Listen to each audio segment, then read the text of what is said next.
Three. Hello everyone, thank you for coming today. And today I'm going to talk about the topic about what is the unusual plant and species. And so the unusual plant that I pick is the Venus flytrap. And let us begin about this topic. About this plant, many have thought of this plant as an unusual and strange species that nobody has ever thought or existed. And so a lot of people thought of this plant that came from aliens from outer space, and they might have put the soil into this in order to invade Earth, or the Greek goddess used this in order to drive away any evil spirits or to keep the world safe. And so a lot of people make up these creative minds about this Venus flytrap because it's so rare and it's very unique from its way and from its physical form. And so that's what I would put it in my opinion about this plant. How does it help the environment in the wildlife?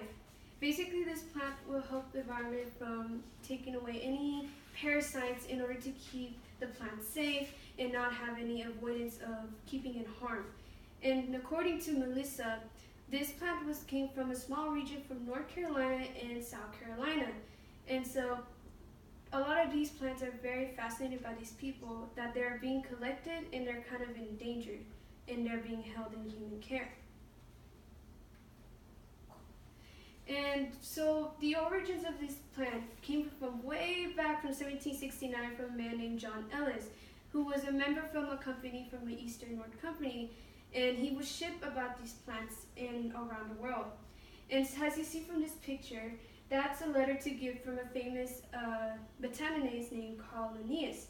And so from a scientific form for the name of this plant, Venus flytrap, it will be called Dionaeus mulcipulus.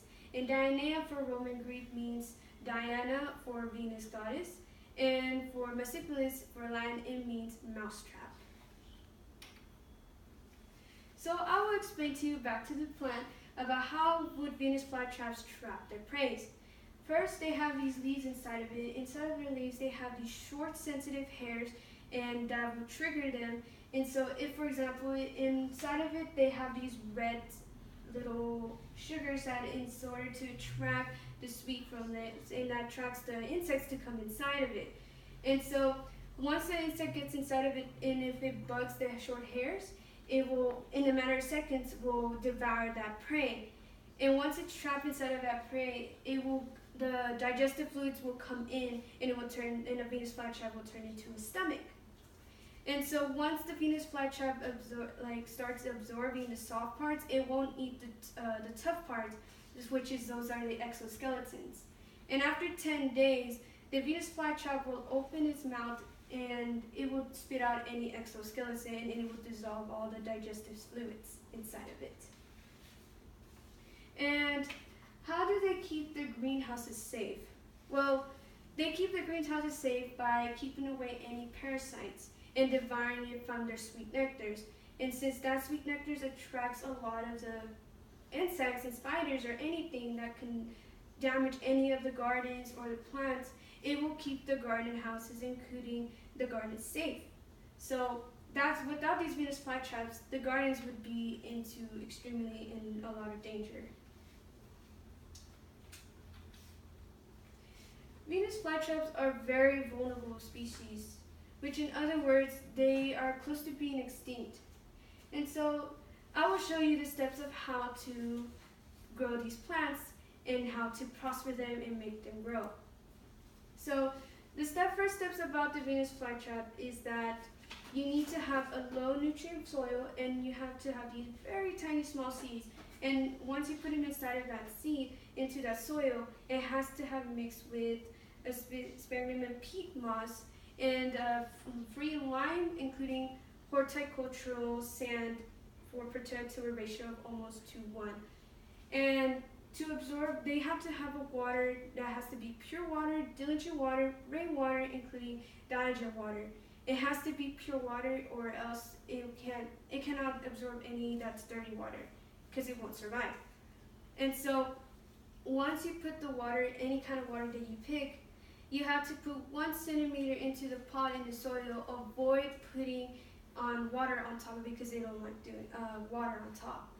And so once you put the water on top, they will start to grow, and then the Venus flytraps will they will start to grow and then the seeds will start to grow. And after it starts to grow, it will turn to a grown-up Venus flytrap, and you can feed it off with live insects or dead insects, and it has to be a suitable size. It cannot eat anything too big or it will spit it out. And once the Venus flytrap prospers its full-blown flowers, it will produce seeds, very, very tiny seeds, and you can regrow them again as many times as you want. And where do you get these Venus flytraps? Basically, these Venus flytraps can be around in local greenhouses or online. But mostly, I would trust is the greenhouses, because greenhouses, you can see them physically and you know if they're in good condition or not. So, and compared to online, you only see them in monitor, but you won't know if they're in good condition or not. So I recommend to go to a greenhouse, local house. The most intriguing about this plant is that they can be taken care of and they can be grown healthy.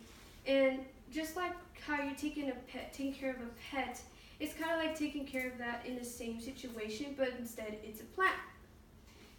And the reason why I'm talking about the Venus flytrap is that because if ever you encounter something like this, since studies have shown this plant is very intriguing, you can basically save another existing plant that you may not know if it's pretty rare or not, and you can save it from extinction, and it could be used for future references from generations in order to be saved and let it grow the same how the Venus flytrap, how it was rare, it can grow the same. Thank you for today for being in my speech. I am so glad that you enjoyed this speech, and have a great day. Thank you.